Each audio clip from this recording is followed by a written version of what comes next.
vous allez bien. On se retrouve aujourd'hui dans une vidéo et on va parler de transport et transport à Montréal plus précisément. Je pense que c'est une vidéo qui peut vraiment intéresser pas mal de monde. En soi, les transports à Montréal, ça va être assez simple, mais je vais essayer d'aller un peu plus dans le détail par rapport à chaque chose qu'il peut y avoir. Je vais vraiment parler du transport sur l'île de Montréal. Je vais pas parler vraiment des transports après que vous avez un peu pour aller à l'extérieur de la ville. On va vraiment se concentrer sur l'île. Voilà, vous habitez sur l'île de Montréal, vous voulez vous déplacer, quelles sont les solutions autres que la voiture évidemment. Dans un premier temps, on va parler du métro et du bus aussi accessoirement parce que métro et bus c'est relié en fait ensemble. C'est la STM en fait qui s'occupe de ça. Donc faut savoir que au niveau des métros et des bus à Montréal, ça circule vraiment 7 jours sur 7, vraiment. Après pour la circulation, par exemple la nuit ou tard le soir ou quoi, faut vraiment regarder sur l'application de la STM ou le site de la STM directement. Ça vous donne un petit peu les informations quant à la circulation des bus ou des métros, selon les heures, les jours, puis aussi les lignes de métro, les lignes de bus, parce que voilà, les horaires vont varier selon chaque chose. Il y a des bus qui vont circuler la nuit, d'autres non, enfin voilà, c'est un petit peu aléatoire. C'est pour ça que le mieux pour ce genre d'informations, c'est toujours d'aller voir sur les sites ou sur l'application directement. Pour moi, l'application de la STM, je vais en parler, c'est quand même une application qui est géniale, vous voyez tout en direct, ça vous donne les meilleurs trajets, là, sur le moment que vous avez besoin de faire ou quoi. L'application, elle est vraiment bien, mais je vais en parler un petit peu plus tard. Pour commencer, voilà déjà la carte des métros de Montréal. Vous voyez qu'il y a quelques lignes, alors il n'y a pas encore autant de lignes, on va dire, qu'à Paris ou quoi. Je sais que le métro est beaucoup plus récent que par exemple celui de Paris ou ailleurs, là, dans des très grandes villes, mais en tout cas il commence un peu à se développer. Alors il prévoit de faire encore une ligne rose, une ligne je sais plus quoi là, mais bon. Alors le métro à Montréal, honnêtement, il est super simple. J'ai pris le métro à Paris, à New York ou quoi, ça n'a rien à voir, je vous assure que là, pour les personnes comme moi qui ont du mal avec le métro, parce que moi j'ai vraiment du mal, j'habitais dans une petite ville à la base, il n'y avait pas de métro, il n'y avait pas tout ça, donc vraiment comprendre le système du métro, ça a toujours été un truc compliqué pour moi. Heureusement que j'étais toujours accompagnée parce que je pense que toute seule ça aurait été un carnage, mais là à Montréal, franchement, c'est tellement simple. Et je crois, parce qu'il y a un collègue à moi qui m'a dit que apparemment le métro de Montréal aurait été élu comme l'un des métros les plus simples au monde ou un truc comme ça là. Ça m'étonne pas honnêtement. Déjà il y a 4 métros différents, donc vous avez 4 lignes différentes en fait. Vous avez la ligne orange, la ligne verte, la ligne bleue et la ligne jaune. La ligne orange c'est vraiment la plus grande ligne qu'il y a je crois. La ligne verte aussi est pas mal grande, mais la ligne orange en fait elle fait donc Montmorency vers Côte-Vertu et c'est quand même un grand U en fait. Montmorency c'est jusqu'à Laval pour vous dire, donc c'est quand même bien, on sort un petit peu de l'île, on peut avec le métro du coup sortir de l'île et ça c'est cool. Ensuite l'autre grande ligne c'est la ligne verte, en fait elle va de Honoré-Beaugrand jusqu'à Angrignon, donc c'est une ligne en fait qui passe par tout ce qui va être l'avenue Sainte-Catherine ou quoi, le McGill, les centres commerciaux, le centre Eaton, etc. Ça va vraiment être sur la ligne verte. Il y a aussi un moment où ça se suit avec la ligne orange, elles sont vraiment parallèles l'une à l'autre. La ligne orange ça va être plus axé sur le vieux Montréal, donc voilà, petite note à savoir. Ensuite vous avez la ligne bleue. La ligne bleue elle fait Saint-Michel à Snowdown, donc voilà, c'est une ligne aussi qui est je trouve très pratique pour pas mal de monde. Et la dernière ligne qui est encore petite, mais voilà, ils ont aussi pour projet de l'agrandir celle-ci, c'est la ligne jaune, c'est la ligne qui va jusqu'à Longueuil et qui va jusqu'à Jean-Drapeau. En fait elle part de Berry-UQAM pour l'instant et elle va jusqu'à Longueuil. Donc là pareil, Longueuil on sort carrément de l'île de Montréal, donc c'est vraiment cool ça aussi. Jean-Drapeau en fait vous avez beaucoup de festivals, c'est toujours l'île où il va y avoir plein de trucs organisés et tout, c'est vraiment cool. C'est là où vous avez la Ronde aussi, enfin voilà, c'est tout un truc. La Ronde pour ceux qui savent pas en fait c'est, vous savez, le grand parc d'attractions qu'il y a en fait à Montréal, c'est là. Et donc là si vous voyez bien on a ce point de rencontre, donc la station Berry-UQAM qui regroupe la ligne jaune, la ligne orange et la ligne verte. Ensuite pour ce qui est des forfaits, pour ce qui est de voilà les abonnements, les machins, etc.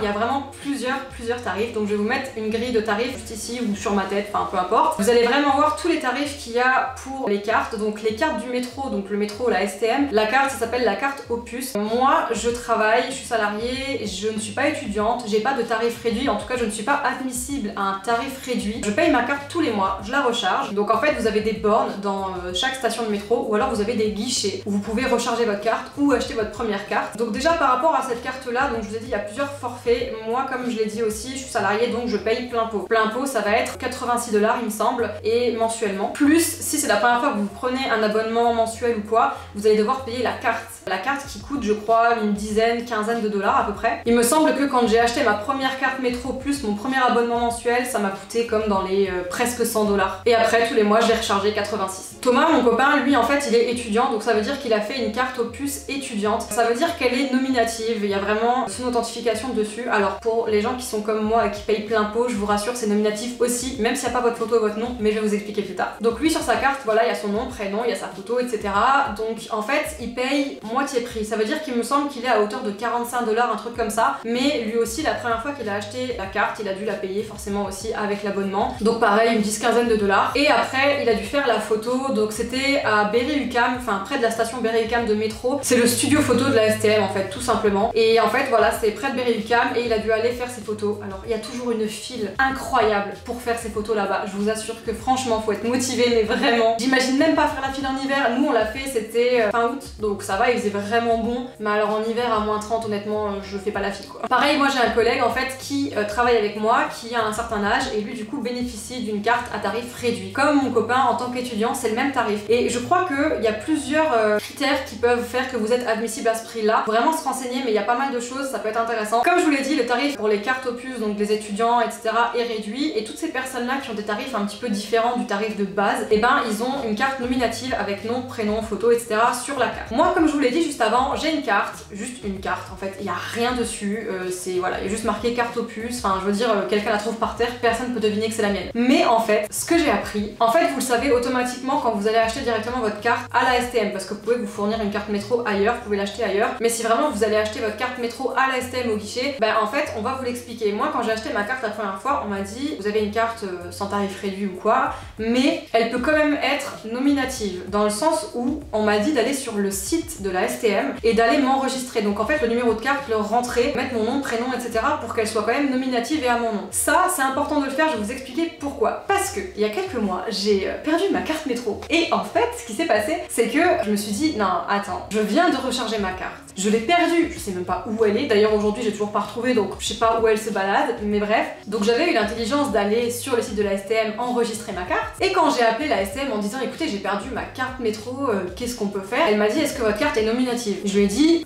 écoutez non, j'ai pas de photo, j'ai pas de nom sur ma carte, je pense pas. Et elle me dit non mais ça a rien à voir, est-ce que vous avez enregistré votre carte sur le site. Et je me rappelais que je l'avais fait. Je savais pas si c'était vraiment ça qu'elle me demandait ou quoi, mais j'étais là si je crois que je l'ai fait. Et je lui dis si je pense que c'est fait et tout. Et elle me dit ok ben écoutez on va aller regarder et tout. Elle est allée regarder sur son site là, moi j'ai fait ça par téléphone mais si vous allez au guichet c'est pareil. Et elle me dit vous êtes Camille Stéphano, oui écoutez votre carte elle est enregistrée. Et du coup ce qui s'est passé à ce moment là, grâce à ça, au fait que je l'ai enregistrée, c'est que j'ai pas perdu l'argent. Parce que si vous enregistrez pas votre carte, vous allez perdre l'argent. Ça veut dire que moi j'ai rechargé 86 $ sur la carte, 86 $ de perdu. Hein. Donc en fait ça m'aurait vraiment mis la haine. On m'a redonné une carte que j'ai dû payer 6 $ au guichet, mais voilà juste 6 $, j'ai envie de vous dire c'est pas grave là. Et à côté de ça on m'a retransféré tout le solde sur ma nouvelle carte. Donc j'ai perdu aucun argent, juste 6 $, mais à la limite je préfère perdre 6 $ que 86 $. Ensuite pour les bus, c'est un petit peu le même système pour savoir un petit peu les horaires, la nuit, quand ça roule pas ou quoi. Allez sur le site de la STM, ça vous donne tous les renseignements que vous cherchez. Au niveau des bus, j'aime beaucoup utiliser l'application de la STM. Les métros pas forcément parce que le métro, bah comme vous savez, enfin je veux dire vous avez des métros tout le temps. À la limite quand vous rentrez de soirée, qu'il est minuit, 1h du matin et que vous voulez être sûr de savoir s'il y a un métro ou pas, quand vous allez sur l'application de la STM en fait vous tapez admettons votre destination et ça vous dit si oui ou non il y a un métro ou un bus ou quelque chose. J'aime vraiment utiliser l'application de la STM pour les bus parce qu'en fait sur l'application quand je veux prendre un bus déjà faut savoir que les bus il peut faire moins 30, il peut neiger, il peut geler, ça roule. Et avec l'application quand vous mettez la destination que vous voulez déjà ça vous donne le meilleur bus, ça vous donne les arrêts et ça vous donne les arrêts en travaux. Ça veut dire que s'il y a des arrêts qui sont en travaux ça veut dire qu'il faut pas aller, il y aura pas d'arrêt ou alors l'arrêt sera décalé ailleurs. Ce que je trouve vraiment génial par-dessus tout avec l'application, ça te dit dans combien de temps il va être à l'arrêt le plus proche de toi et ça va te montrer exactement où le bus se trouve et l'avancement du bus. En fait sur la carte tu vois le bus avancer et se rapprocher de ton arrêt en fait et ça c'est incroyable, je trouve ça génial en fait, en direct tu vois tous les bus. Et c'est juste fou. Et pareil pour les bus du coup, si vous le saviez pas, c'est que la carte Opus, donc c'est une carte qui comprend métro et bus, sachez-le. Pareil quand vous êtes juste en vacances à Montréal ou quoi, vous pouvez prendre des cartes, moi je prenais beaucoup l'occasionnel, c'était 3-4 jours il me semble. Celle-ci aussi, elle comprend les bus et les métros, donc c'est vraiment pratique. Il y a pas mal de trains, j'ai jamais pris le train après, je vous avoue que j'y connais pas grand chose. Le mieux pareil c'est de vous renseigner sur les sites des trains de Montréal pour vraiment comprendre un petit peu comment ça fonctionne, mais en tout cas c'est pas mal desservi aussi si vous avez besoin de sortir vraiment de l'île, vous avez pas mal de trains. En tout cas je vous les mets juste là si jamais ça peut intéresser certaines personnes. Et c'est surtout que là aussi j'ai vraiment envie de parler des transports sur l'île de Montréal et non pas hors de l'île de Montréal, donc voilà c'est juste pour ça que les trains on va pas trop s'attarder dessus. Ensuite sortons du contexte du bus, du métro et du train, on va vraiment parler plus de transport en voiture sans passer par votre voiture. Parce que parfois faut l'avouer c'est quand même bien pratique d'avoir une voiture à Montréal. Bon déjà au plus simple vous avez tout ce qui est Uber, taxi, donc les Uber c'est avec l'application, les taxis c'est voilà vous avez des sociétés de taxi sur internet, vous pouvez trouver les numéros, les contacter, réserver votre taxi etc. Là ce qui va être intéressant c'est les choses qui sont vraiment mises en place à Montréal. Parce que Uber, taxi, c'est connu dans le monde entier. Par contre, ces choses-là, c'est vraiment propre à Montréal. En fait, il y a des entreprises qui vont être complètement similaires avec leur propre fonctionnement, leurs propres règles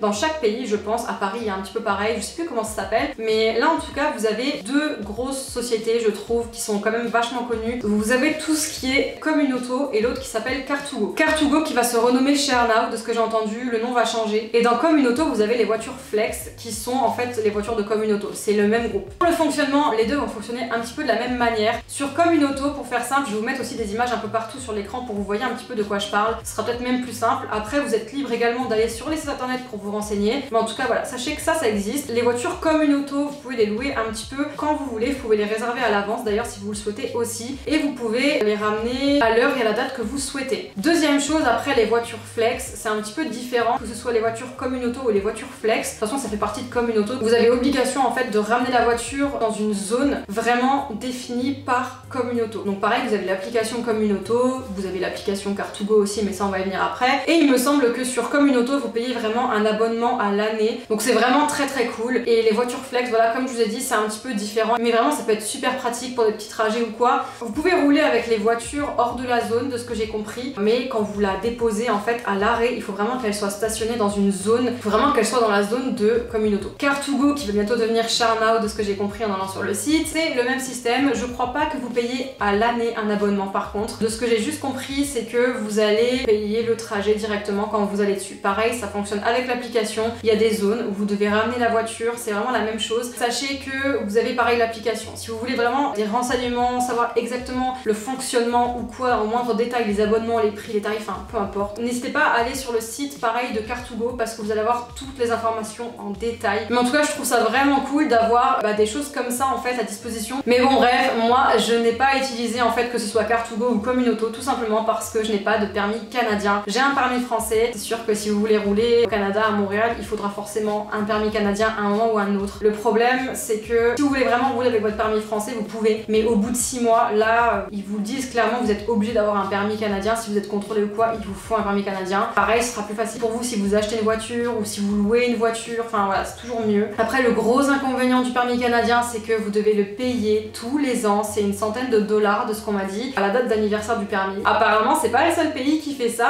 Nous en France, là-dessus, on a quand même de la chance parce qu'on le paye pas du tout. Enfin, on l'a payé en passant le permis, mais on ne paye pas tous les ans en fait pour renouveler son permis. Donc là, je vous ai parlé vraiment de ce genre d'entreprise. Et sinon, je vais vous apprendre peut-être quelque chose aussi, mais sachez que si vous voulez louer des voitures à des particuliers, vous avez des endroits clairement où vous pouvez louer une voiture chez des professionnels ou sinon vous avez la possibilité de louer beaucoup moins cher chez des particuliers. Et ça se fait via le marketplace. Donc ça aussi c'est vraiment cool. Si vous avez besoin d'une voiture, une journée pour partir en virée, en week-end ou quoi, si vous voulez louer à des professionnels dans des entreprises, vous pouvez le faire. En ville à Montréal, il y en a plein. Mais sinon sachez que des particuliers, vous pouvez leur louer leur bagnole. Ça c'est vraiment cool aussi. Donc voilà, il y a vraiment pas mal de choses qui existent à Montréal pour trouver toujours des solutions, que ce soit en voiture, en transport ou quoi. Franchement, si vous n'avez pas de voiture à Montréal, c'est vraiment pas grave. Hein. Vous avez toutes les solutions du monde pour circuler, c'est vraiment pas un problème. Le dernier point, transport, que je voulais voir avec vous, c'était vraiment tout ce qui est transport en vélo. Vous avez comme à Paris, je sais plus comment ça s'appelle à Paris, mais en tout cas à Montréal, vous avez tout ce qui s'appelle les Bixi. Ça fonctionne de la même manière que les voitures, les Car2Go ou machin. Donc sur l'application Bixi, vous avez aussi tout un terrain délimité où vous pouvez récupérer et déposer le vélo. Et en été, c'est vraiment de la tuerie. Enfin, en été à Montréal, les gens adorent prendre le vélo, vraiment. Et le Bixi, c'est le moyen en fait de circuler en vélo sans acheter forcément de vélo. Donc voilà, c'est vraiment pratique. Et c'est pareil, donc vous avez l'application Bixi et je crois même, si je me trompe pas, que sur l'application de la STM, vous avez aussi les Bixi qui apparaissent. L'application va vous proposer aussi des trajets via Bixi. Donc ça peut être vraiment cool. En tout cas, voilà pour cette vidéo. J'espère vraiment qu'elle vous aura plu, qu'elle vous aura donné des informations, que ça vous aura aidé. Pareil, si jamais j'ai oublié des choses ou qu'il y a des choses que vous voulez un petit peu corriger sur ce que j'ai dit, n'hésitez pas à le faire en commentaire. N'hésite pas aussi à t'abonner, ça me fera super plaisir. On est de plus en plus nombreux ici, ça me fait trop plaisir. Sans déconner, on est bientôt 2000, c'est juste fou. Donc voilà, si cette vidéo t'a plu, clairement, n'hésite pas à la liker, ça me fera super plaisir. En tout cas, moi je vous dis à très bientôt pour d'autres vidéos. Prenez soin de vous. Ciao ciao.